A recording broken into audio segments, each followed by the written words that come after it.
السلام علیکم دوستو، امید ہے آپ سب خیر و عافیت سے ہوں گے۔ ویسے تو ماں باپ کے لیے کسی خاص دن کی ضرورت نہیں ہے، کیونکہ ان کے بغیر کوئی دن مکمل نہیں ہوتا۔ آج آپ کو میں باپ بیٹے کی ایک ایسی کہانی سناتا ہوں جس میں ہم سب کے لیے ایک سبق ہے۔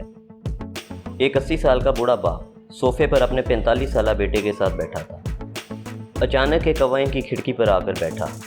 باپ نے پوچھا، یہ کیا ہے؟ بیٹے نے جواب دیا، کوا ہے۔ کچھ دیر بعد باپ نے دوسری بار پوچھا، یہ کیا ہے؟ بیٹے نے کہا، ڈیڈی میں نے آپ کو ابھی بتایا ہے، یہ کوا ہے۔ کچھ دیر بعد تیسری بار اس کے باپ نے پوچھا، یہ کیا ہے؟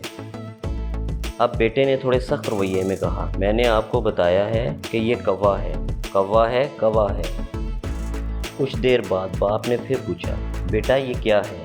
اس بار بیٹا اپنے باپ پر چلایا اور کہنے لگا، آپ بار بار کیوں ایک ہی سوال پوچھے جا رہے ہیں، جبکہ میں آپ کو کتنی بار بتا چکا ہوں کہ یہ کوا ہے، آپ کو سمجھ کیوں نہیں آتا؟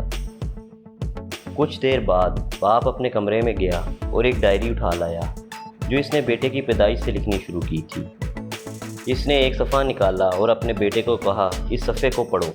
جب بیٹے نے پڑھا تو اس میں یہ الفاظ لکھے تھے، آج میرا بیٹا 3 سال کا ہو گیا ہے اور وہ میرے ساتھ صوفے پر بیٹھا ہے۔ اتنے میں ایک کوا کھڑکی پر آ کے بیٹھا اور میرے بیٹے نے مجھ سے 23 بار یہ پوچھا، یہ کیا ہے؟ اور میں نے 23 بار جواب دیا، بیٹا یہ کوا ہے۔ میں نے ہر بار پوچھنے پر اس کو پیار سے گلے لگایا اور کہا، بیٹا یہ کوا ہے۔ مجھے ایک بار بھی غصہ نہیں آیا، بلکہ مجھے اپنے بیٹے کے معصوم رویے پر بہت پیار آیا۔ بچے نے 23 بار ایک ہی سوال پوچھا، یہ کیا ہے؟ اور باپ کو رتی برابر بھی غصہ نہیں آیا اور اس نے بہت پیار سے 23 بار جواب دیا، بیٹا یہ کوا ہے۔ مگر جب باپ نے وہی سوال صرف 4 بار پوچھا تو بیٹا غصے میں پاگل ہو گیا۔ یہ فرق ہے باپ کی عظمت کا۔ آج سے اس بات کا عہد کریں گے، میں اپنے والدین کو ہمیشہ خوش دیکھنا چاہتا ہوں۔